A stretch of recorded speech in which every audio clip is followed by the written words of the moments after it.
আজ আমরা এসেছি ফরিদপুর জেলার বোয়ালমারী উপজেলার এক অসাধারণ ঐতিহাসিক স্থানে, যা যুগ যুগ ধরে ধর্মীয় বিশ্বাস আর প্রাচীন স্থাপত্যের এক অপূর্ব নিদর্শন হিসেবে দাঁড়িয়ে আছে। সেটি হলো সাতর শাহী জামে মসজিদ। সাতর শাহী মসজিদের প্রাচীনত্ব প্রায় 500 থেকে 700 বছরের। বাংলার সুলতান আলাউদ্দিন হোসেন শাহের আমলে তার পীর হযরত শাহ সুফি শায়েখ শাহ সুতুরি রাদিয়াল্লাহু সাল্লামের সম্মানে নির্মিত। এর স্থাপত্য খুবই গুরুত্বপূর্ণ, কারণ এটি 9 গম্বুজ বিশিষ্ট এবং এর নির্মাণে কোনো ধরনের লোহা বা কাঠের বর্গা বা ভীম কোনো কিছুই ব্যবহার করা হয়নি। সম্পূর্ণ শূন্যের উপর এর ছাদ ও গম্বুজগুলো আজও অক্ষত অবস্থায় আছে, যা সেই সময়ের প্রকৌশলীগুলোদের দক্ষতা প্রমাণ করে। মজার বিষয় হলো, মসজিদের পাশ দিয়েই চলে গেছে বিখ্যাত ঐতিহাসিক শের শাহ সড়ক। স্থানীয় জনশ্রুতি আর বিশ্বাসের কারণে এই মসজিদটি এক পবিত্র স্থানে পরিণত হয়েছে।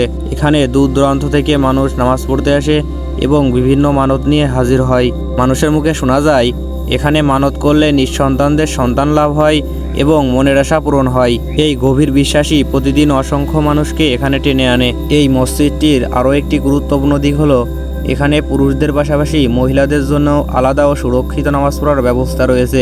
এছাড়াও সাইতর এলাকায় ইসলাম প্রচারের জন্য আসা বহু পীর আউলিয়ার মাজার এই মসজিদের আশেপাশে রয়েছে, যা এই স্থানকে আরও আত্মাধুনিকতা দান করছে। আপনি যদি মাগুরা দিক থেকে সাইতর শাহে জামে মসজিদে আসতে চান, তাহলে প্রথমে আপনাকে মোহাম্মদপুর বাজারে আসতে হবে।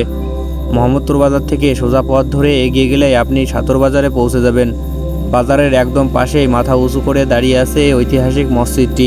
সব মিলিয়ে ফরিদপুরের এই সাতর শাহী জামে মসজিদ কেবল একটি প্রাচীন স্থাপনা নয়, এটি বাংলার সুলতান আমলের ইতিহাস, স্থাপত্য এবং গভীর মানবিক আস্থার এক জীবন্ত প্রতিচ্ছবি।